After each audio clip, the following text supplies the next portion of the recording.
नमः सिद्धेभ्यः। जय श्री महावीराय नमः। जय श्री परम्पराचार्य गुरुवे नमः। जय श्री उमा स्वामी गुरुवे नमः। जय श्री शांति सागर गुरुवे नमः। जय श्री विद्यानंद गुरुवे नमः। मोक्ष मार्गस्य नेतारं भेतारं कर्म भूभृतां ज्ञातारं विश्वतत्त्वानां वन्दे तद्गुणलब्धये। मंगलम भगवान वीरो मंगलम गौतमो गणी मंगलम कुंद कुंदार्यो जैन धर्मोस्तु मंगलम।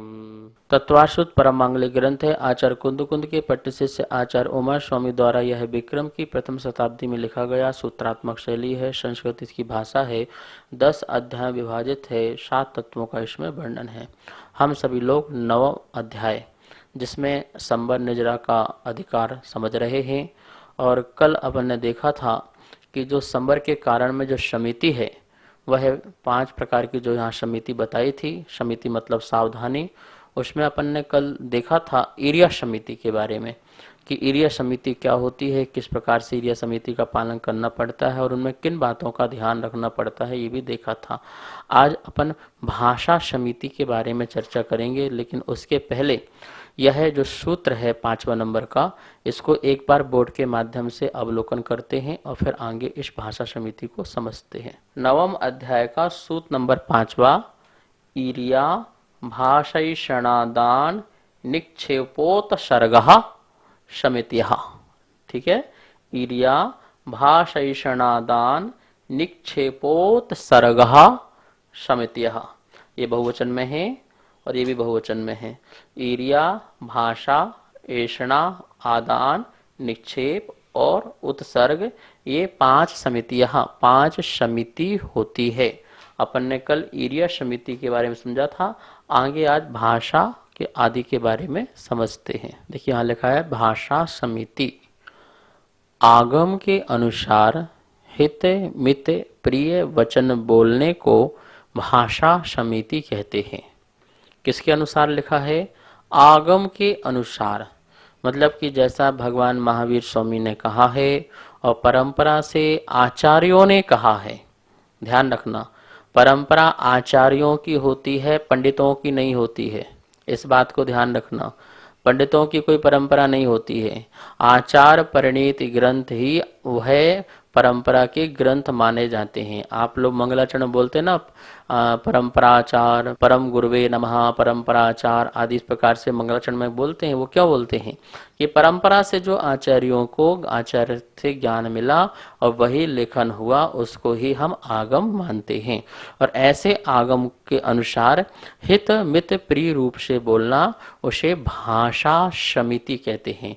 मतलब हमारी भाषा में सावधानी होना कि उसमें हित होना चाहिए, उसमें मित होना चाहिए, उसमें प्रिय होना चाहिए। मुनिराज की वाणी कैसी होती है? तो देखो यहाँ कैसे लिखा है, मुनिराज की वाणी कैसी होती है? जग का हित करने वाली, अहित का नाशक, संशय को दूर करने वाली, कर्ण प्रिय, भ्रम रूपी रोगों को हरने वाली, चंद्रमा की चांदनी के समान अमृतमयी। कितनी सुंदर बात लिखी हुई है। एक एक बात को आप ध्यान से देखें। जग का हित करने वाली, मतलब जगत में जो लोग हैं उनको यदि हम कुछ बोलें तो उनको हित होना चाहिए। और अहित का नाशक, और जगत के लोगों का जो अहित है उसका नाश करने वाली होना चाहिए। संशय को दूर करने वाली होना चाहिए, मतलब जो मन में संशय पैदा हो रहे हैं उन संशय को दूर कर दे, वो जो है भगवान की गुरु प्रभु की वाणी होती है या मुनिराजों की वाणी होती है। कर्ण प्रिय होना चाहिए, कर्ण को भी अच्छा लगना चाहिए। भ्रम रूपी रोगों को हरने वाला होना चाहिए कि किसी प्रकार के जो भ्रम भरे हुए हैं वस्तु स्वरूप के लेकर के, धर्म को लेकर के, आत्मा परमात्मा को लेकर के, स्वर्ग नरक को लेकर के, ऐसे बहुत सारे सब्जेक्ट हो सकते हैं, वो भ्रम भरे हुए हैं, उन भ्रमों का हरण करने वाली होना चाहिए। और चंद्रमा की चांदनी के समान अमृतमय शीतलमय होना चाहिए। जैसे चंद्रमा की चांदनी में बैठने में बहुत अच्छा लगता है, एक शीतलता प्रदान होती, शांति प्रदान होती है। इसी प्रकार से वो अमृतमयी वाणी जो है मुनिराजों की होती है। इसी को ही आचार्यों ने भाषा समिति कहा है। हित वाणी किसे कहते हैं? मोक्ष पद प्राप्त करना जिसका प्रधान फल हो उसे ही आचार्यों ने हित वचन कहे गए हैं। मित वचन क्या है? निरर्थक बकवास जो की जाती है वो जो है मित वचन नहीं है, उनको छोड़ करके जो बात की जाती है वो मित वचन कहलाते हैं। और असंदिग्ध वचन, असंदिग्ध वचन मतलब क्या? जो अर्थ है, अक्षर है, वो व्यक्त रूप से हो, अव्यक्त रूप से ना हो, ऐसा जो वचन है वो असंदिग्ध वचन कहलाते हैं। भाषा समिति वाले मुनिराज के कैसे वचन होते हैं इनके बारे में मैंने आपको ही बताया। और भी शास्त्रों में लिखा हुआ है, जो चतुर्पुरुष हंसी के वचन, कठोर वचन, चुगली के वचन, निंदा के वचन और अपनी प्रशंसा के वचन, विकथाओं के वचन कभी भी नहीं बोलते हैं। मुनिराज के वचन ऐसा नहीं होते हैं जो संकित रूप हो, संभ्रांत रूप हो, कषाय युक्त हो, परिहास युक्त हो, असभ्य हो, निष्ठुर हो, अधर्म विधायक हो। इस प्रकार के वचन मुनिराजों के कभी भी नहीं होते हैं। जो कामी लोग बोलते हैं, चोर लोग जैसे भाषा बोलते हैं, नास्तिक मती आदि लोग वचन बोलते हैं, ऐसे वचन भी कभी भी मुनिराजों के नहीं होते हैं। मतलब कि जो पाप युक्त हो, अधर्म युक्त हो, ऐसे वचन मुनिराजों के मुख से कभी भी नहीं निकलते हैं। किन मुनिराजों के भाषा समिति हुआ करती है? किन मुनिराजों की? तो हर मुनिराज की भाषा समिति होती है, पर कैसी भाषा समिति होती है? जो वचनों के जो दोष रहित होती है। 10 प्रकार के दोष होते हैं, उन 10 प्रकार के दोष से रहित जिनकी वचन होते हैं वो मुनिराजों की जो है, महापुरुषों की भाषा समिति कहलाती है। वो 10 प्रकार के जो दोष हैं वो आप नोट कर सकते हैं। कर्कशा, कटुका, परुषा, निष्ठुरा, परक्रोपनी, मध्य कृशा, अभिमाननी, अनंकरी, छेदंकरी, भूत भदंकरी। इस प्रकार से 10 प्रकार के दोष रहित भाषा होती है।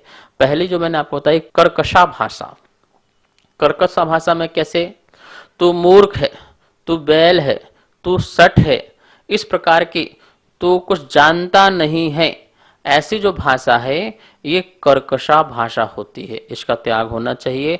कटुका भाषा, तू कुजाति का है, तू अधर्मी है, इस प्रकार के वचन बोलना ये कैसी भाषा है? ये कटुका भाषा है। किसी को अधर्मी बोलना अच्छी बात थोड़ी है। तू कुजाति का है, तू भ्रष्ट है, ऐसा बोल देना ये कर्कशा भाषा है, ये भाषा भी नहीं बोलते हैं। परुषा भाषा, तू बहुत अंशों में निष्ठुर है, ज्यादा नहीं है लेकिन बहुत सारे अंशों में तो निष्ठुर है, तो आचार पालने से परांग मुख है, इस प्रकार का किसी को बोलना। तू व्रत नहीं पाल पाएगा, तू ये नहीं कर पाएगा, तू तो इसमें परांग मुख है, तू ढंग से नहीं कर पाएगा, तो बहुत कम करता है, ऐसा बोलना ये परुषा भाषा है। निष्ठुरा भाषा, निष्ठुरा भाषा, मैं तुझे मार डालूंगा, मैं तुझे काट डालूंगा, मैं तुझे छोड़ूंगा नहीं, मैं तुझे जान से मार डालूंगा, इस प्रकार की जो भाषा बोलना है वो निष्ठुरा भाषा है, इसका भी मुनिराज का त्याग होता है।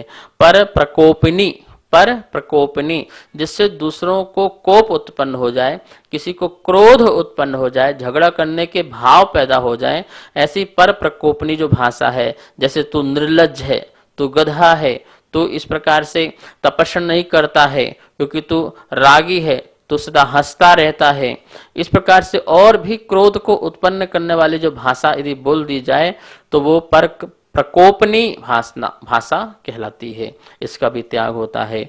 मध्य कृशा भाषा, जैसे निष्ठुर भाषा से हड्डी के मध्य भाग भी कट जाए, ऐसी निष्ठुर भाषा, मतलब कि हड्डी तो मजबूत होती है ना, पर उसका मध्य भाग भी कट जाए, ऐसी भाषा जो दिल में को छू जाए और छेद कर जाए, बिल्कुल मन में घर कर जाए, ऐसी भाषा कह देना ये मध्य कृशा नाम की भाषा है, इसका भी त्याग करते हैं। और अभिमाननी भाषा, जो भाषा परस्पर एक दूसरे का जो निंद लोग जिस भाषा से अपने गुणों का वर्णन करते हैं। अपने गुणों के बारे में जो अभिमानी भाषा है, मतलब अपना अभिमान प्रकट करते हैं। देखो मैंने ये कर दिया, मैंने वो कर दिया, मैंने ये बनाया, मैंने वो बनाया, मैंने ये मंदिर बनाया, मैंने ऐसा कार्यक्रम कराया, मैंने वैसा प्रोग्राम कराया, मैंने तो कराया, मैंने तुमको पढ़ाया, तो मैंने तुमको लिखाया। इस प्रकार की जो भाषा है वो कहते हैं तो वो निंद भाषा कहलाती है, वो अभिमाननीय भाषा है। जो 8वीं नंबर की भाषा है वो अनयंकरी, ठीक है ना, अनयंकरी, अनयंकरी भाषा। जो भाषा परस्पर एक दूसरे का शील खंडन करने वाली हो। आप आपस में ऐसी बात कर रहे हैं रागवर्धक और स्त्रीवर्धक जिससे दूसरों का शील नष्ट होता हो, शील भंग होता हो, संयम नष्ट होते हैं, व्रत नियम टूट जाते हैं। ऐसी भाषा, परस्पर विद्वेष उत्पन्न करने वाली भाषा भी अनयंकरी भाषा कहलाती है। तो ये इसका भी त्याग होता है। फिर होता है छेदंकरी भाषा। छेदंकरी भाषा, जो भाषा वीर शील गुणों का निर्मूल रूप से नाश करने वाली हो, मतलब कि जड़ से ही नष्ट कर दे, तुम्हारे गुणों को जड़ से नष्ट कर दे, तुम्हारे शील को जड़ से नष्ट कर दे, तुम्हारे संयम व्रत को जड़ से ही नष्ट कर दे, पूर्ण रूप से समाप्त कर दे, जो असत्य है और दूसरों को दोषों को कहने वाली है, ऐसी जो भाषा है वह छेदंकरी भाषा कहलाती है। फिर 10वीं नंबर की भाषा है भूत वधंकरी। वधंकरी, वध, वध, भूत मतलब प्राणी, भूत मतलब प्राणी, और वध करने वाली मतलब कि जो प्राणियों के प्राणों का वध करने वाली भाषा होती है वो भूत वधंकरी भाषा कहलाती है। जो पीड़ा दे, जो किसी को कष्ट दे, जो किसी को मारण ताड़न दे, ऐसी जो भाषा है वो भूत वधंकरी भाषा है। इस भाषा का भी त्याग जो है मुनिराज करते हैं। तो इस प्रकार से मुनिराज जो हैं ये 10 प्रकार के जो वचन के दो दोष हैं, इन दोषों से निवृत्त होकर के ही उनकी भाषा हुआ करती है। यह भाषा समिति का पालन किसके लिए करना चाहिए, ऐसा मन में यदि प्रश्न आता है तो आचार्य मुनि कहते हैं कि भाषा समिति का जो पालन है वो हमें मोक्ष को प्राप्त करने के लिए, परम सुख की प्राप्ति के लिए ही करना चाहिए, जिसमें हमें भी सुख की प्राप्ति हो और पर को भी सुख की प्राप्ति हो। आचार्य मुनि लिखते हैं भाषा समिति समस्त श्रुत ज्ञान को देने वाली होती है, समस्त शुद्ध ज्ञान को देने वाली होती है, समस्त विज्ञान की खान है। भगवान तीर्थंकर परमदेव और मुनियों के द्वारा सेवन करने योग्य है, अत्यंत पवित्र है, धर्म की मूल है, मोक्ष और स्वर्ग आदि का मार्ग है। इसलिए मोक्ष की इच्छा करने वाले जो मुनिगण होते हैं वह इस भाषा समिति का ध्यान रखते हैं, ठीक है ना। भाषा समिति की आवश्यकता क्यों पड़ी, क्योंकि आप कहेंगे जब वचन गुप्ती ही आ गई तो भाषा समिति की क्या जरूरत है। तो वचन गुप्ती में जो असमर्थ हैं वो क्या करते हैं, भाषा समिति का उपयोग करते हैं। यदि बोलें तो कैसे बोलें, इस प्रकार से बोलने में भी जिनका कंट्रोल हो, बोलने में भी जिनकी सावधानी हो, उसको ही भाषा समिति के अंतर्गत रखा गया है। इसलिए कोई ये कहे कि वचन गुप्ती में ही गर्भित हो जाती, तो नहीं, वचन गुप्ती अलग है और भाषा समिति बिल्कुल अलग तरीके से है। भाषा समिति के जो यदि कोई दोष लगते हैं तो किस किस प्रकार से दोष लग सकते हैं, तो आचार्य भगवंतों ने कहा है कि यह वचन बोलना योग्य है अथवा नहीं है, इसका विचार न करके बोलना, ना विचार करके बोलना, यह भी भाषा समिति में अतिचार की बात है।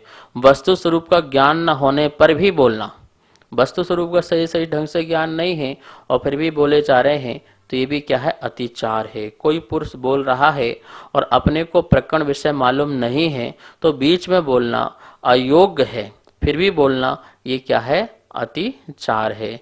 जिसने धर्म का स्वरूप सुना नहीं अथवा जिसने धर्म के स्वरूप का ज्ञान नहीं, ऐसे मुनि को अपुष्ट कहते हैं, मतलब पुष्ट नहीं है, वो पूर्ण नहीं है, और वह फिर यदि बोलता है तो वो अतिचार कहलाता है। भाषा समिति का क्रम जो नहीं जानता वह मौन धारण करे, ऐसा अभिप्राय है। इस तरह भाषा समिति के ये अतिचार हैं। तो आचार्य कहते हैं कि यदि मौन की साधना हो तो सबसे अच्छी साधना है, फिर तो वो वचन गुप्ती की आपकी साधना का पालन हो जाएगा। लेकिन यदि वह मौन की साधना नहीं करता है तो उसे भाषा समिति के अंतर्गत ही अपने शब्दों को बोलना चाहिए।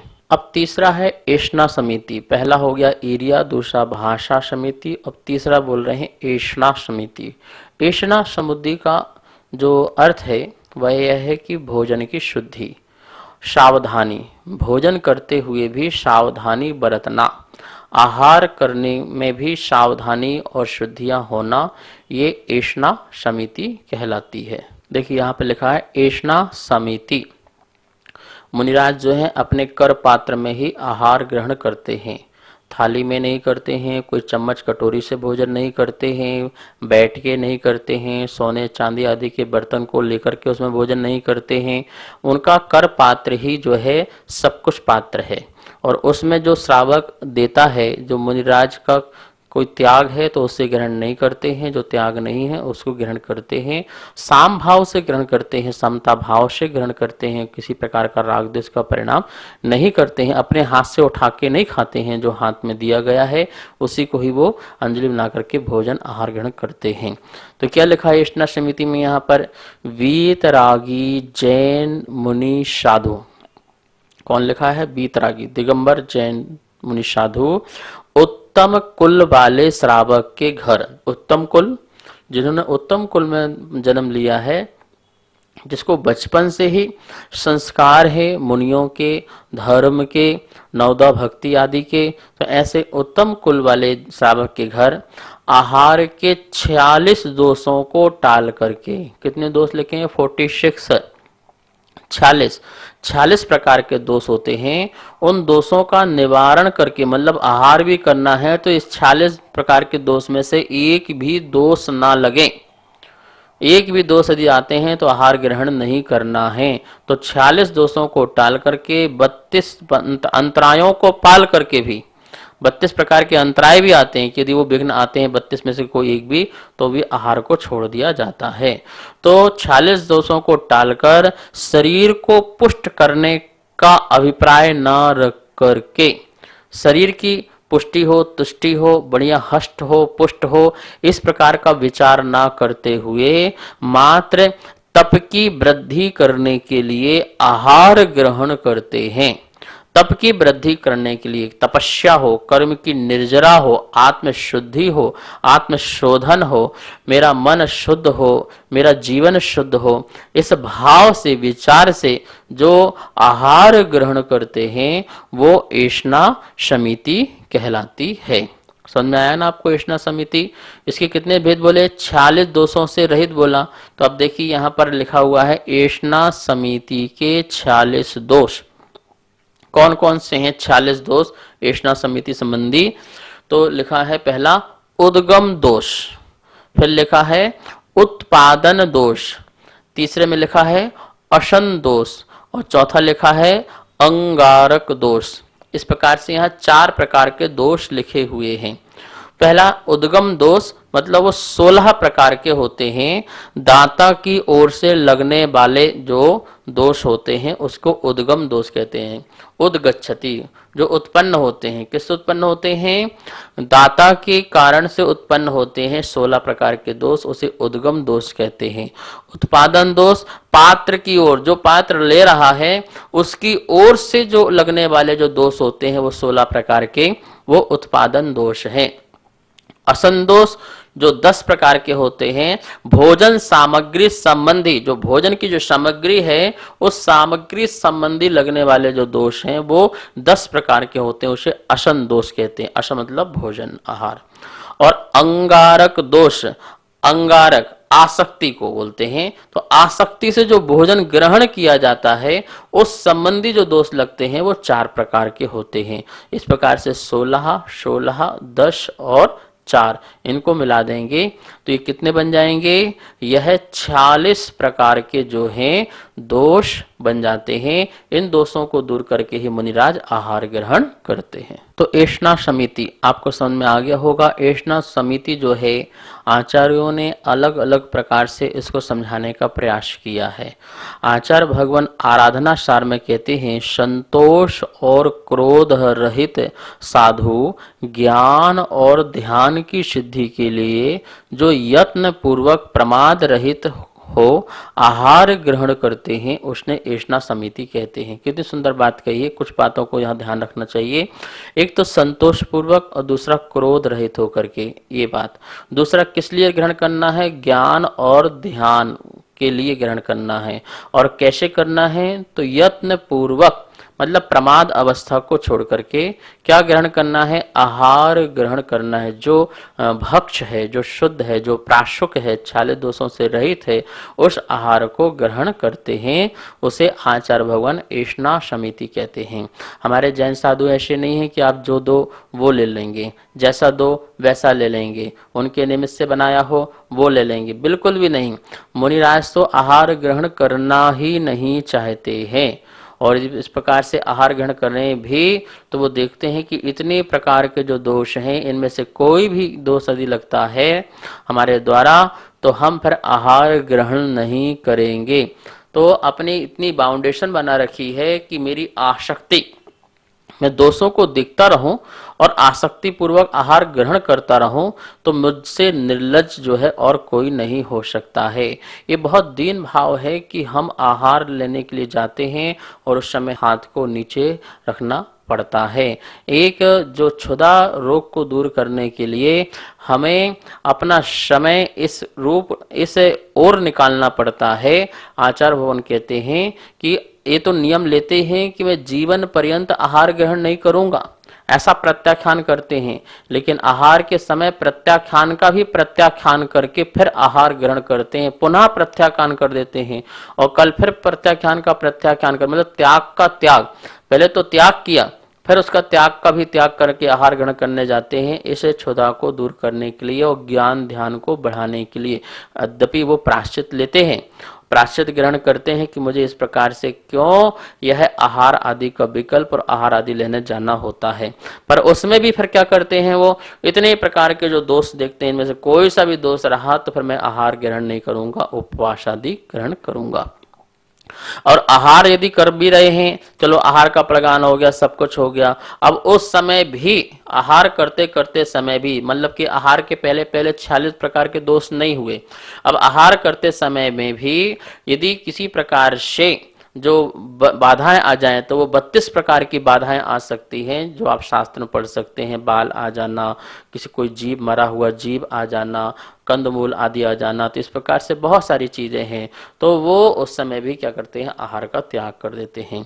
मोक्ष की इच्छा करने वाले मुनिराज दूसरे के घर में जाकर शीत या उष्ण जैसा मिल जाता है वैसा शुद्ध भोजन करते हैं, इसी को ऐष्णा समिति कहते हैं। ठंडा मिल जाए तो ठंडा ले लेते हैं, गरम मिल जाए तो गरम मिल जाते हैं, मतलब अपने कारण से ठंडा अपने कारण से गरम नहीं करवाते हैं। निष्प्रग्रही मुनि देश काल आदि की सामग्री सहित 9 कोटि विशुद्धियों सहित जो निर्दोष आहार ग्रहण करते हैं, मतलब नवदा भक्ति पूर्वक, नवदा भक्ति श्रावक करे तो इससे समझ में आता है कि यह श्रावक जो है उत्तम कुल का है और आहार आदि की विधि को जानता है और इसने प्राशुक ही बनाया है, मर्यादित भोजन बनाया है। यह नवदा भक्ति एक प्रतीक होती है और आपकी एक श्रद्धा है सामने वाले पात्र के प्रति कि हम जो है मन वचन काय को शुद्ध रखे हैं, प्राशुक हमारे पास भोजन है और हम अच्छी भक्ति से आपको बुला रहे हैं, निरादर आप रूप नहीं बुला रहे हैं। इस उद्देश्य से ऐसा भोजन आदि ग्रहण करना ये ऐष्णा समिति है। राजवार्तिक में आचार्य अकलंक देव ने तो बहुत ही सुंदर तरीके से ऐष्णा समिति के बारे में बताया है। वो कहते हैं गुण रूपी रत्नों को ढोने वाली, गुण रूपी रत्नों को ढोने वाली शरीर रूपी गाड़ी को कहाँ ले जाना है, समाधि नगर की ओर ले जाने की इच्छा करने वाले साधु के गाड़ी में ओगन देने के समान, ओगन समझते हैं जैसे गाड़ी में पेट्रोल डालते हैं या ग्रीस लगाते हैं चक्के में, तो उसके समान क्या करना, औषधि आदि के सामान, जैसे औषधि बहुत ग्रहण नहीं करते हैं, थोड़ी सी औषधि ग्रहण करते हैं, ऐसे भोजन भी थोड़ा सा ग्रहण करके जठराग्नि की दाह को समन करने के लिए, जो अंदर अग्नि प्रज्वलित हुई है जठराग्नि, उसको समन करने के लिए बिना स्वाद लिए देश काल तथा शक्ति आदि से युक्त, देश को भी देखना काल को भी देखना, अपनी शक्ति से भी आदि को देखते हुए अनिंदित उद्गम आदि, जिसमें कोई निंदित ना हो, मतलब 46 आदि दोष न लगे हो, ऐसे दोषों से रहित नव कोटि नवदा भक्ति से शुद्ध आहार ग्रहण करना, इसे ऐषणा समिति कहा है। बहुत जबरदस्त बात यहाँ पर आचार्य अकलंक देव ने की है। समाधि नगर में पहुंचाने वाला है ये आहार, तो समाधि नगर तक अपनी गाड़ी ले जाना है तो उसमें ओगन देना पड़ता है। तो इसी प्रकार थोड़ा सा औषधि रूप जो आहार दिया जाए इस शरीर को, जिससे मेरी ये जो गाड़ी है, शरीर रूपी गाड़ी जो है, आत्मा के गुण रूपी रत्नों को लेकर के मेरे समाधि नगर तक मुझे पहुंचा दे, मेरी यात्रा अच्छे से करा दे, मेरी यात्रा में कोई बाधा ना पहुंचाए, उसमें मैं 46 दोषों को दूर करते हुए नवकोटि से भक्ति पूर्वक आहार शुद्ध भोजन को ग्रहण करूं। इस प्रकार का जो है, देखिए ओगन यदि खराब है और जो नकली है तो गाड़ी खराब हो सकती है, पेट्रोल में यदि तेल आदि मिला हो तो वह गाड़ी रुक सकती है। ऐसी भोजन शुद्ध हो जिससे गाड़ी जो है सही तरीके से अपनी मंजिल तक पहुंच सके। इस प्रकार से यहाँ पर आचार्य भगवान ने ऐषणा समिति हमें बताई कि किस प्रकार से हमारी भोजन की शुद्धि होना चाहिए, और उस भोजन की शुद्धि के साथ साथ हमारे भाव कैसे शुद्ध होना चाहिए, श्रावक के भी भाव शुद्ध हो और जो लेने वाला जो पात्र है उनके भी भाव शुद्ध हो। इस भावना से यहाँ पर ऐषणा समिति कही। इसके बारे में और जो थोड़ा बहुत चर्चा है वो कल करेंगे। आज स्वाध्याय यहीं पर संपन्न करते हैं। आइए माँ जिनवाणी की स्तुति करते हैं। जा वाणी के ज्ञान से सूझे लोकालोक, सो वाणी मस्तक धरू सदा दे तुहों धोग। हे जिनवाणी भारती तो ही जपो दिन रेन, जो तेरी शरणा धरे सो पावे सुख चैन। आशीर्वाद। सभी को सादर जय जिनेन्द्र। आप सभी के सहयोग से छठे अध्याय की पुस्तकें छप के आ चुकी है, तथा जो भी महानुभाव 7वें अध्याय की पुस्तक छपवाने में अपना सहयोग देना चाहते हैं, इसके अलावा जो भी स्वाध्याय प्रेमी जैन पाठशाला में पुण्यार्जक बनने का सौभाग्य प्राप्त करना चाहते हैं, वह नीचे दिए गए मेरे नंबर पे संपर्क करें। मैं आरती जैन, जय जिनेन्द्र।